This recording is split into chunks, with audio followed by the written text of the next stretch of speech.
प्रभात कक्षा 2 कैसे हैं बच्चों। आशा करती हूँ सब बच्चे अच्छे हैं, अपने स्वास्थ्य का ध्यान रख रहे हैं और अपना अभ्यास कार्य भी समय पर कर रहे हैं। तो कक्षा 2 आज है हमारा पार्ट 5, ऐसे थे गोपाल। तो ये जो आज का हमारा पार्ट है वो एक महान व्यक्ति के जीवन का एक प्रसंग लिया गया है कि वो बचपन में कैसे थे। तो बच्चों यहाँ पे लेखक ने हमें बताया है कि हमें हमेशा सत्य बोलना चाहिए, अपना कार्य खुद करना चाहिए, कभी भी झूठ नहीं बोलना चाहिए। चाहे कुछ भी हो जाए, गलती सबसे होती है, तो चाहे कितनी बड़ी से भी बड़ी गलती हो, लेकिन हमें हमारे माता पिता या गुरुजनों से कभी झूठ नहीं बोलना चाहिए। हमारी यही आदत हमें आगे जाके महान बनने में मदद करती है। तो बच्चों शुरू करते हैं आज का पाठ हमारा, ऐसे थे गोपाल। प्रस्तुत पाठ के माध्यम से लेखक ने संदेश दिया है कि हमें अपने कार्य स्वयं ही करने चाहिए और सदा सत्य का आचरण करना चाहिए। लेखक ने हमें बताया है कि हमें दूसरे पे निर्भर नहीं रहना चाहिए कि अपना काम दूसरे को दे दिया, ऐसा कभी भी नहीं करना चाहिए। अपना काम खुद ही करना चाहिए और हमेशा ही सत्य बोलना चाहिए। एक दिन कक्षा में गणित का पीरियड चल रहा था। अध्यापक बच्चों को शाम पट पर गणित के प्रश्न समझा रहे थे। सब बच्चे ध्यान से प्रश्न समझ रहे थे। अंत में अध्यापक ने बच्चों को गृह कार्य में 5 प्रश्न हल करने के लिए दिए। अध्यापक ने कहा, कल सब इन प्रश्नों को कॉपी पर हल करके लाएंगे। तो बच्चों एक बार क्या हुआ, अध्यापक सब बच्चों को कक्षा में गणित विषय पढ़ा रहे थे और सबको गणित समझाया उन्होंने। और क्या किया, उनको घर से गृह कार्य करने के लिए दिया। उन्होंने 5 प्रश्न उनको हल करने के लिए दिए। अगले दिन कक्षा में अध्यापक ने सब बच्चों की कॉपियां इकट्ठी की। उन्होंने कॉपियों को जांचना शुरू किया। अध्यापक ने पाया कि किसी भी बच्चे का उत्तर ठीक नहीं था। केवल एक बच्चे गोपाल के सभी प्रश्नों के उत्तर ठीक थे। अध्यापक जी प्रसन्न होकर गोपाल की प्रशंसा करने लगे। जब बच्चे अच्छा करते हैं ना बच्चों, तो सबसे ज़्यादा खुशी किसको होती है, उनके अध्यापक को होती है कि बच्चा अच्छे से काम कर रहा है, अच्छे से घर पे पढ़ाई कर रहा है, जो भी याद करने के लिए दिया अच्छे से याद कर रहा है। तो यहाँ पे जब गोपाल ने कक्षा में किसी बच्चे ने भी वो प्रश्न हल अच्छे से नहीं किए थे, सबके उत्तर गलत थे, लेकिन गोपाल ने सही उत्तर दिए, तो अध्यापक बहुत प्रसन्न हुए और गोपाल की बहुत प्रशंसा करने लगे। यह क्या, अपनी प्रशंसा सुनकर गोपाल का चेहरा रुआंसा हो गया।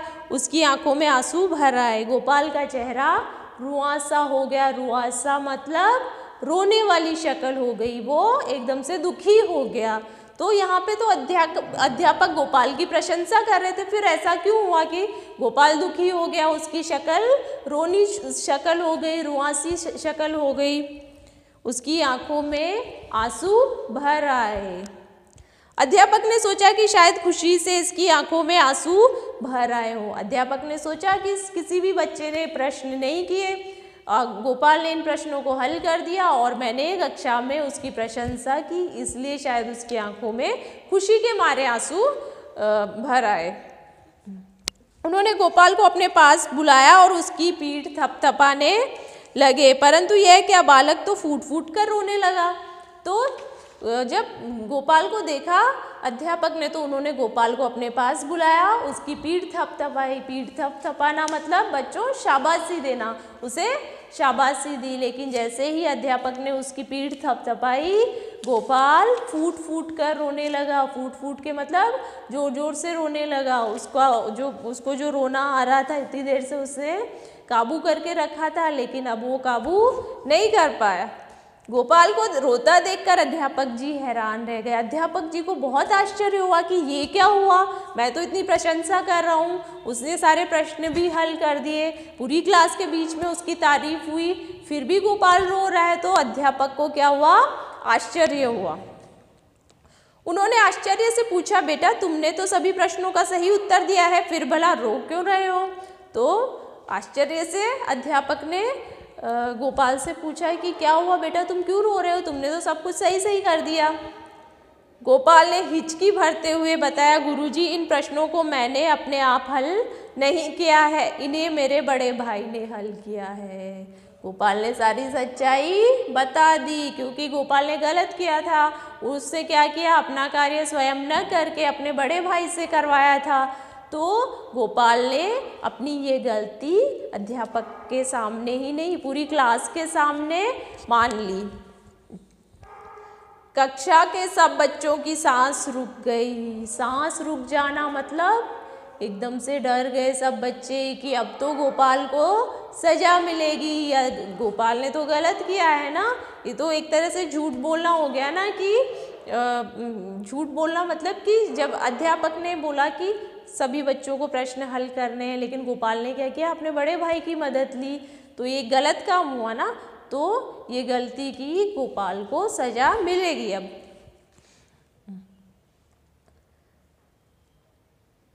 सब सोच रहे थे कि आज तो गोपाल को सजा अवश्य मिलेगी, उसे खूब मार पड़ेगी। सब बच्चे ये सोच रहे थे कि गोपाल को बहुत मार पड़ेगी, उसको सजा मिलेगी। अध्यापक जी क्षण भर तो चुप रहे, लेकिन अगले ही क्षण उन्होंने गोपाल को अपने गले से लगा लिया। क्या किया अध्यापक, थोड़ी देर तक तो बच्चे की बात सुन के, गोपाल की बात सुन के चुप रहे, लेकिन फिर गोपाल को गले लगा लिया। क्यों गले लगाया, क्योंकि गोपाल ने यहाँ पे हिम्मत दिखाई सच बोलने की। गोपाल चाहता तो प्रशंसा सुनकर चुप बैठ सकता था ना, उसकी तो पूरी क्लास में प्रशंसा हो रही थी, अध्यापक ने भी पीठ थपथपाई, उसे शाबाशी दी, तो गोपाल चुप रह सकता था। लेकिन नहीं, गोपाल बहुत अच्छा बच्चा था, उसे वो बात अच्छी नहीं लगी और उसे बुरा लगा कि ये तो प्रश्न मैंने किए ही नहीं, मैंने अध्यापक जी के साथ छल किया या गलत किया, जो भी है। तो इस बात का उसे दुख भी हुआ और उसने अपनी गलती मानी भी सही, उसने पश्चाताप किया। इसलिए अध्यापक ने गोपाल को गले लगा लिया। उन्होंने उसकी प्रशंसा करते हुए कहा, बेटा तुम एक दिन अवश्य अपने देश का सिर ऊंचा करोगे। अध्यापक ने गोपाल के गुणों को पहचान लिया कि अभी से गोपाल में सच्चाई के लिए जो सच बोलने की हिम्मत है, वो एक दिन आगे जाकर ये बच्चा देश का नाम रोशन करेगा। बच्चों जानते हो वह बालक कौन था? उस बालक का पूरा नाम था गोपाल कृष्ण गोखले। आज जिन्हें हम किस नाम से जानते हैं? गोपाल कृष्ण गोखले के नाम से जानते हैं। बड़ा होने पर वह बालक देश का महान नेता बना। देश को आज़ाद कराने में उसने बढ़ चढ़कर भाग लिया। तो गोपाल कृष्ण गोखले जो है वो हमारे देश के बहुत बड़े नेता बने और आज़ादी की लड़ाई में भी उन्होंने देश को आज़ाद कराने की हर मुहिम में उन्होंने बढ़ चढ़कर हिस्सा लिया। तो बच्चों, इस कहानी से हमें क्या शिक्षा मिलती है कि जो इंसान या जो बच्चा मन का सच्चा होता है वही महान बनता है। इसलिए हमें हमेशा, हमसे कोई भी गलती हर इंसान से होती है, इंसान है तो गलतियां भी है, लेकिन अपनी गलतियों को जानबूझ के हमें कोई गलती नहीं करनी है। गलती से कोई गलती हो जाए तो उसे मानने में कोई शर्म नहीं रखनी चाहिए, कोई हिचकिचाहट नहीं रखनी चाहिए। हमेशा सच बोलना चाहिए, हमेशा सच बोलने की हिम्मत रखनी चाहिए। हमारी यही आदत हमें आगे जाके महान बनाती है और अच्छे अच्छे कार्य करने के लिए प्रेरित करती है।